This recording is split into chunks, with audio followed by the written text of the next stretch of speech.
5 jaar geleden zijn wij begonnen. Toen ben ik binnengekomen. Alfredo is in januari 2013 binnengekomen bij WEP. En je komt binnen en het is één groot stroomversnelling waar je in komt. Op dat moment moesten we nog iets doen aan de leverzekerheid van elektriciteit, van drinkwater, van afvalwater. Alles moet aangepast worden. De wetgeving was nieuw.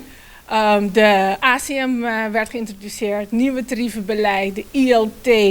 Met al die uitbreidingen moest er ook financiering komen. Een hele grote lening binnengehaald voor alles wat er moest gebeuren. En heel veel mensen denken dat het allemaal financiën is.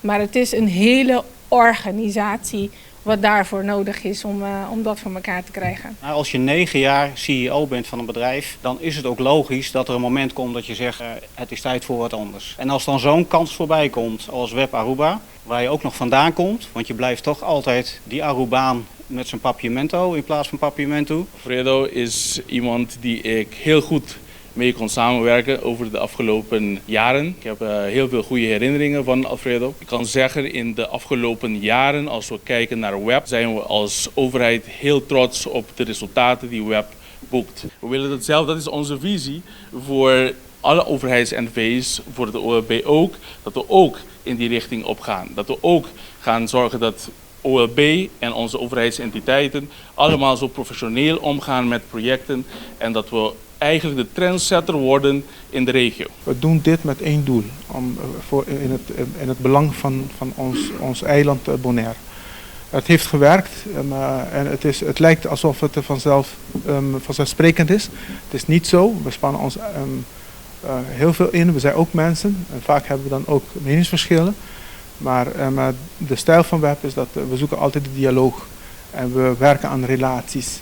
En ik weet zeker dat na deze middag, ik heb alle volle vertrouwen dat we dat ook voortzetten. Het is niet een eenmalige act, dit is iets dat het zit vast in de DNA van het bedrijf. En ik zie ook dat andere bedrijven dat ook overnemen op ons eiland. Het is een prachtig eiland, we hebben echt veel van genoten. Het is niet makkelijk om afscheid te nemen, maar het leven gaat door. En met dolor no coração zeggen ze in papiamento. Papiamento, hè? Dus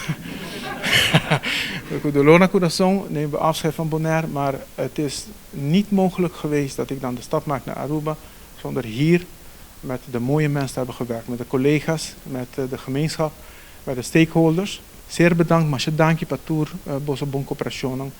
Nós, die parte die mijn familie, mijn partner, mijn jongen, mas dank. Wat Joanne ook al zei, we doen het samen met elkaar. Ik kwam hier en door Joanne, Alfredo en de medewerkers voelde ik gewoon echt op dat moment thuis.